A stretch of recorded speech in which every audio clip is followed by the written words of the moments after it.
Hi everyone, it's Alex here. So I want to talk today about a really important subject when it comes to the big picture of designing your own diet. And I say that with respect to all of the different diets that I've ever tried or anyone that's watching has ever tried, because there's never going to be an end to the number of different diets there are. But the question you got to ask yourself is, what diet works for you? What can you follow to, let's say, 80% compliance for the rest of your life? Seriously, if you're not able to do it at least 80% compliance, then it's probably not what's going to work for you in the long term. And if that means that none of the published diets that are out, the books, the doctors, if they all give you something that you cannot follow from 80 to 90% compliance, then you might need to make your own. I mean, you really have to design for what you can sustain, because any diet that promises that it'll work for everyone is a diet that's lying to you, and it won't work for most people. They're just trying to take your money. It's really just, kind of hitting your emotional hot buttons about losing weight like unrealistically fast, 30 pounds in 30 days. But ultimately what matters, if you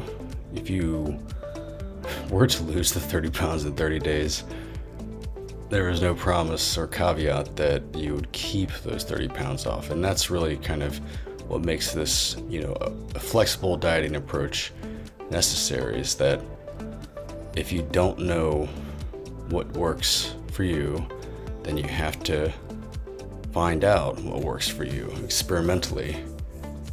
So, start with one thing.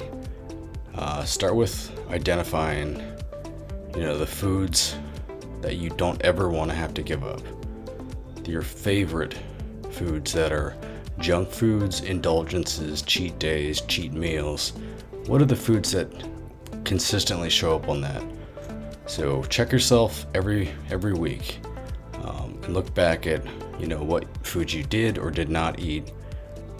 And make a list, because if you have, kind of insight into what it is that you've restricted, you'll understand how you can keep that food in your diet, but in different quantities, different number of calories, given, that you don't want to ever give them up. And so that's it, really, just giving yourself a break, making sure you aren't setting yourself up for failure by saying, I can never eat that again, or I can never, try that even just for a small portion once in my life. It's important to know what is your real deal breaker, what is your true, kind of desire. And if you restrict anything that you desire, you will eventually do that. Thank you.